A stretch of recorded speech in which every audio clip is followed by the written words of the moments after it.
के दबाव में उत्साह बनाए रखेंगे। आपका धन्यवाद। माननीय प्रधानमंत्री जी, चंबा प्रकृति के अनछुए सौंदर्य को समेटे भारत के पेरिस के रूप में प्रसिद्ध पर्वतीय नगर है।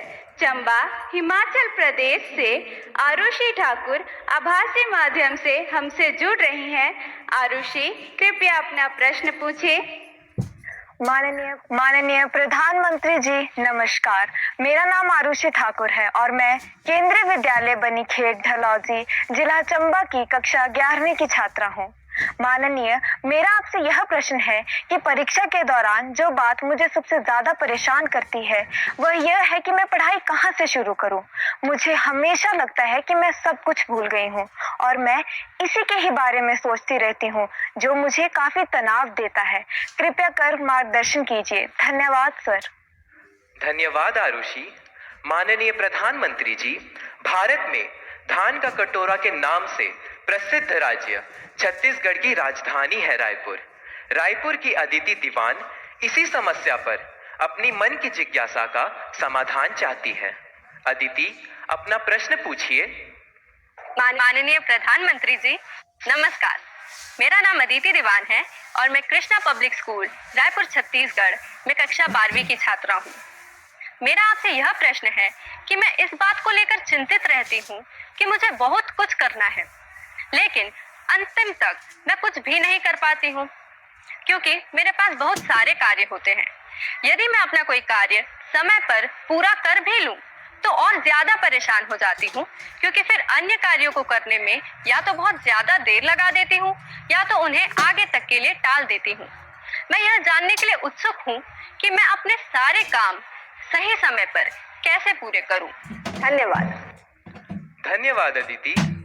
माननीय प्रधानमंत्री जी, आरुषि और अदिति अपनी परीक्षा की तैयारी एवं समय के सदुपयोग पर आपका मार्गदर्शन चाहते हैं। कृपया उनकी समस्या का समाधान करें। माननीय प्रधानमंत्री जी। देखिए, सिर्फ परीक्षा के लिए ही नहीं, वैसे भी जीवन में टाइम मैनेजमेंट के प्रति हमें जागरूक रहना चाहिए। परीक्षा और नो परीक्षा, आपने देखा होगा काम का ढेर क्यों हो जाता है। काम का ढेर इसलिए हो जाता है समय पर उसको किया नहीं इसलिए। और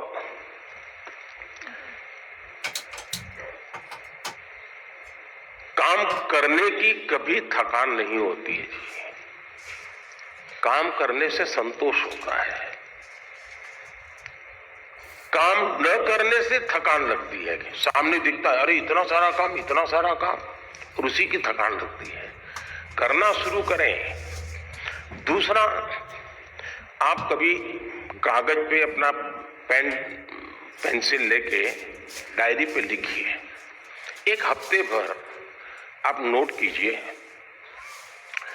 कि आप अपना समय कहाँ बिताते हैं। अगर पढ़ाई भी करते हैं तो कितना समय किस विषय को देते हैं, और उसमें भी शॉर्टकट ढूंढते हैं कि बेसिक में जाते हैं, बारीकियों में जाते हैं। थोड़ा अपना एक एनालिसिस कीजिए। मैं पक्का मानता हूं कि आपको ध्यान में आएगा कि आप जो आपकी पसंद की चीजें हैं उसी में सबसे ज्यादा समय लगाते हैं और उसी में खोए रहते हैं। फिर 3 विषय ऐसे हैं जो कम पसंद है लेकिन जरूरी है, वो फिर आपको बोझ लगेगा। मैंने 2-2 घंटे मेहनत की लेकिन ये तो हुआ नहीं। और इसलिए आप सिर्फ पढ़ना 2 घंटे ऐसा नहीं, लेकिन पढ़ने में भी जब फ्रेश माइंड है तब जो सबसे कम पसंद विषय है, आपको सबसे ज्यादा कठिन लगता है, तय कीजिए पहली 30 मिनट इसको, फिर एक पसंद की वाला विषय है 20 मिनट उसको, फिर थोड़ा कम पसंद वाला 30 मिनट उसको। आप ऐसा स्लैब बनाइए तो आपको रिलैक्सेशन भी मिलेगा और आपको धीरे धीरे उन विषयों पर रुचि बढ़ेगी जो आप नॉर्मली टालते हैं और अच्छे विषय में खोए रहते हैं। और समय भी तो बहुत जाता है, आपने देखा होगा, आप में से जो लोग पतंग जगाते होंगे, मुझे तो बचपन में बहुत शौक था। पतंग की जो माजा होता है, धागा होता है, वो कभी एक दूसरे में उलझ जाकर के एकदम से बड़ा गुच्छा बन जाता है। अब बुद्धिमान इंसान क्या करेगा? यूं यूं खींचेगा क्या? ताकत लगाएगा क्या? ऐसा नहीं करेगा। वो धीरे से एक एक तार को पकड़ने की कोशिश करेगा कि खुलने का रास्ता कहाँ है, और फिर धीरे धीरे धीरे खोलेगा तो इतना बड़ा गुच्छा भी आराम से खुल जाएगा, और सारा माजा, सारा धागा एक जैसी जरूरत है वैसा उसके हाथ लग जाएगा। हमें भी उस पर जोर जबरदस्ती नहीं करनी है, आराम से सॉल्यूशन निकालना है। और अगर आराम से सॉल्यूशन निकालेंगे तो मुझे पक्का विश्वास है कि आप उसको बड़े ढंग से करेंगे। दूसरा, आपने कभी घर में अपनी माँ के काम को ऑब्जर्व किया है क्या? लड़कियां ही बजा रही थी, लड़के लोग नहीं बजाते ऐसे। यूं तो आपको अच्छा लगता है कि जैसे स्कूल से आए तो माँ ने सब रेडी करके रखा था, सुबह स्कूल जाना था तो माँ ने सब तैयार करके रख दिया था, लगता तो बहुत अच्छा है। लेकिन क्या कभी ऑब्जर्व किया है कि माँ का टाइम मैनेजमेंट कितना बढ़िया है? उसको पता है सुबह ये है तो मुझे 6 बजे ये करना पड़ेगा, 6:30 बजे ये करना पड़ेगा, उसको 9 बजे जाना है तो ये करना पड़ेगा, वो 10 बजे घर आएगा तो ये करना पड़ेगा। यानी इतना परफेक्ट टाइम मैनेजमेंट माँ का होता है। और जबकि काम सबसे ज्यादा माँ करती रहती है, लेकिन किसी काम में उसको बोझ अनुभव नहीं होता है। थक गई, बहुत काम है, बहुत ज्यादा, ऐसा नहीं करती। क्यों?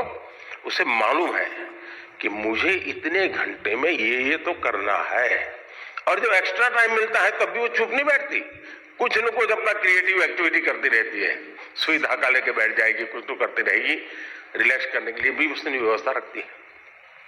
अगर माँ की गतिविधि को ढंग से ऑब्जर्व करोगे तो भी आपको एज ए स्टूडेंट अपना टाइम मैनेजमेंट का महत्व क्या होता है। और टाइम मैनेजमेंट ने 2 घंटे, 4 घंटे, 3 घंटे, ये नहीं, माइक्रो मैनेजमेंट चाहिए। किस विषय को कितना टाइम देना है, किस काम को कितना टाइम देना है, और इतना बंधन भी नहीं डालने हैं कि बस 6 दिन तक ये करूंगा ही नहीं क्योंकि मुझे पढ़ना है। फिर तो आप थक जाओगे। आप ढंग से उसको डिस्ट्रीब्यूट कीजिए समय को, जरूर आपको लाभ होगा। धन्यवाद।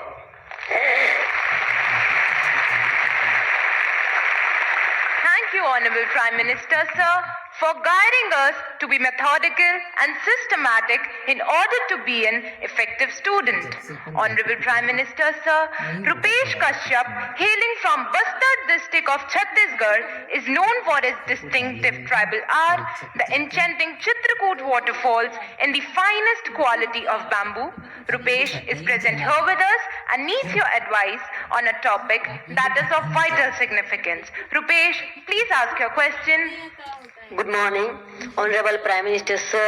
My name is Rupesh Kashyap. I am a student of class 9 from Swami Atmanand Government English. Camera उस बच्ची पे लगाइए। हाँ, From Swami Atmanand Government English Medium School, Darwa, District Bastar, Chhattisgarh. Sir, my question is, how can I avoid unfair means in exams? Thank you, sir. Thank you, Rupesh. Honorable Prime Minister, sir, from the heritage city of Jagannath Puri, the spiritual capital of Odisha, famed for its magnificent cone-shaped layout, Rath Yatra, and serene beaches, Tanmay Biswal seeks your guidance on a similar issue. Tanmay, please ask your question. Honorable Prime Minister Sir, Namaskar. My name is Tanmay Biswal. I am a student of Jawahan Navodaya Vidyalaya, Konark, Puri, Odisha. My question to you, sir, is how to eliminate cheating or copying activities of the students during examination. Kindly guide me on this.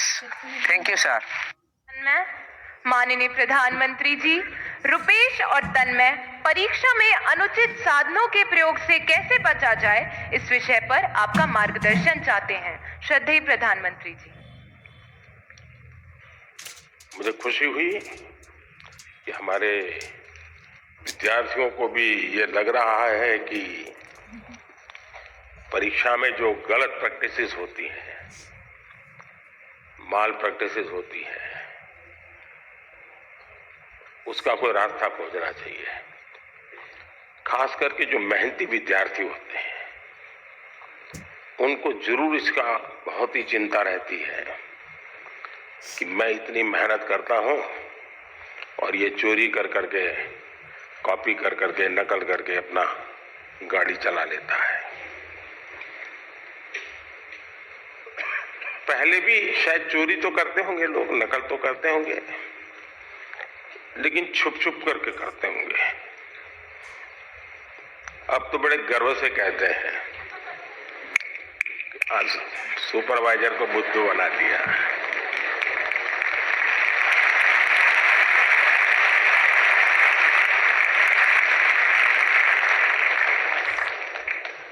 ये जो मूल्यों में बदलाव आया है वो बहुत खतरनाक है और इसलिए समाज है सच, ये हम सबको सोचना होगा। दूसरा अनुभव आया है कि कुछ स्कूल या कुछ ऐसे टीचर्स जो ट्यूशन क्लासेस चलाते हैं, उनको भी लगता है कि मेरा स्टूडेंट अच्छे तरह से निकल जाए, क्योंकि मैंने उसके माँ बाप से पैसे लिए हैं, कोचिंग करता था, तो वही उसको गाइड करते हैं, मदद करते हैं नकल करने के लिए। करते हैं ना, ऐसे टीचर होते हैं ना? नहीं होते? तो बोलिए ना। हाँ। और उसके कारण भी दूसरा मैंने देखा है कुछ स्टूडेंट्स पढ़ने में तो टाइम नहीं लगाते, लेकिन नकल करने के तरीके ढूंढने में बड़े क्रिएटिव होते हैं।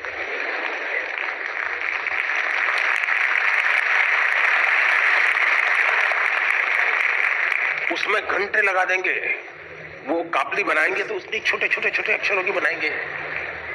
कभी कभी तो मुझे लगता है कि इसके बजाय वो नकल के तरीके, नकल की टेक्निक, उसमें जितना दिमाग खपाता है, और बड़े क्रिएटिव होते हैं ये चोरी करने वाले,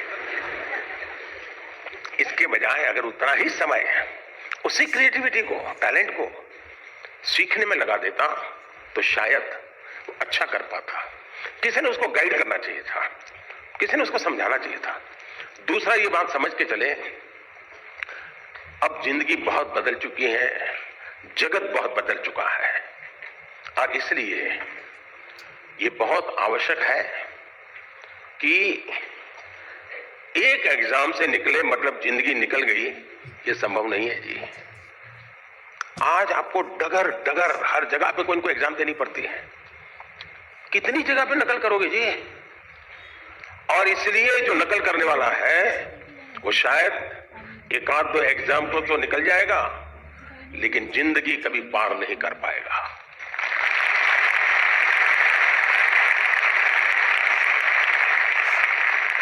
नकल से जिंदगी नहीं बन सकती है।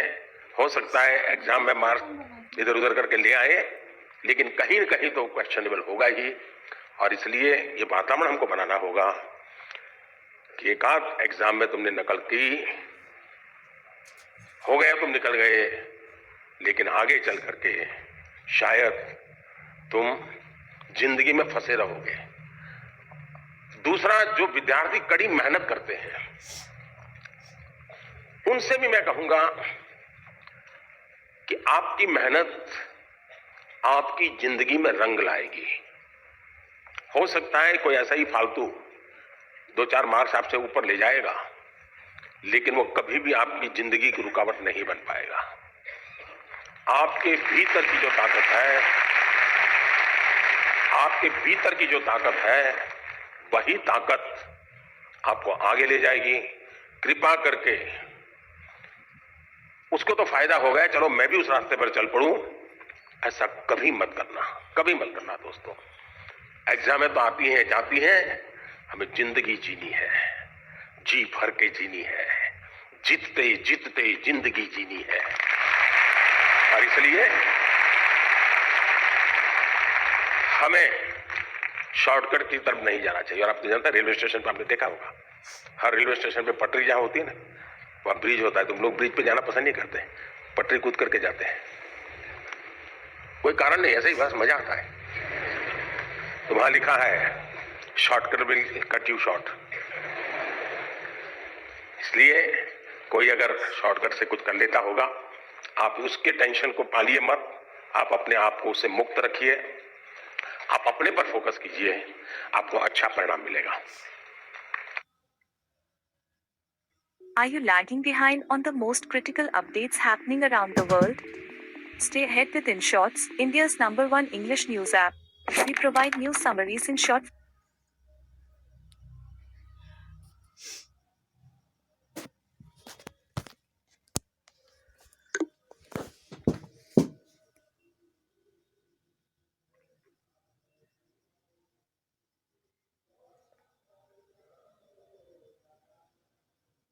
परिणाम मिलेगा। धन्यवाद। धन्यवाद माननीय प्रधानमंत्री जी, आपके वचन सीधे हमारे हृदय में उतर गए हैं। आपका धन्यवाद। Honorable Prime Minister Sir, from Palakkad, the land of paddy fields, where the gentle breeze carries the aroma of harvested crops and the sound of traditional Kerala music, Sujal K seeks your guidance. Sujal, please ask your question. नमस्कार आदरणीय प्रधानमंत्री महोदय, मेरा नाम तेजस सुजय है। मैं 9वीं कक्षा में केंद्रीय विद्यालय कंचिकोट एर्नाकुलम संभाग का छात्र हूँ। मेरा प्रश्न यह है, हार्ड वर्क और स्मार्ट वर्क में से कौन सा वर्क जरूरी है? क्या अच्छी परिणामों के लिए दोनों जरूरी हैं? कृपया अपना मार्गदर्शन दीजिए। धन्यवाद श्रीमान। Thank you, Sujal. Honorable Prime Minister Sir. क्या सवाल था उनका? क्या पूछ रहे थे? Sir, hard work के बारे। Hard work. Hard work और smart work. हार्ड वर्क और स्मार्ट वर्क। Okay, sir.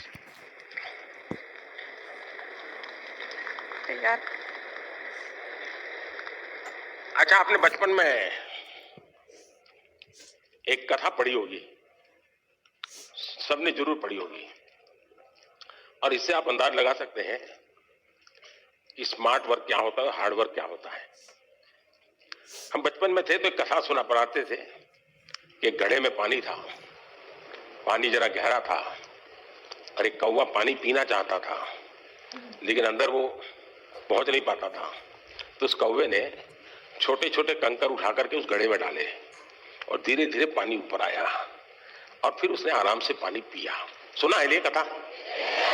अब इसको आप क्या कहेंगे, हार्ड वर्क कहेंगे कि स्मार्ट वर्क कहेंगे?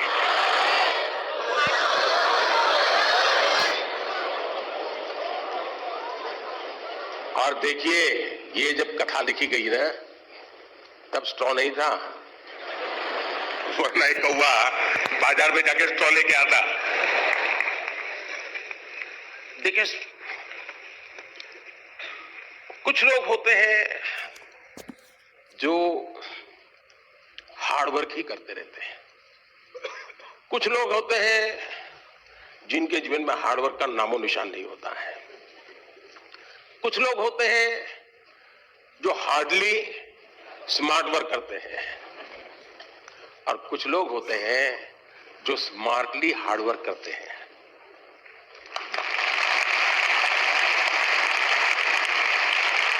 और इसलिए कौवा भी हमें सिखा रहा है कि स्मार्टली हार्ड वर्क कैसे करना। और इसलिए हमें हर काम को, पहले काम को बारीकी से समझिए। कुछ लोग हो गए, आपने देखा होगा कि चीजों को समझने के बजाय सीधा ही अपनी बुद्धि अपनाना शुरू कर देते हैं, फिर ढेर सारी मेहनत करे, परिणाम मिलता ही नहीं है।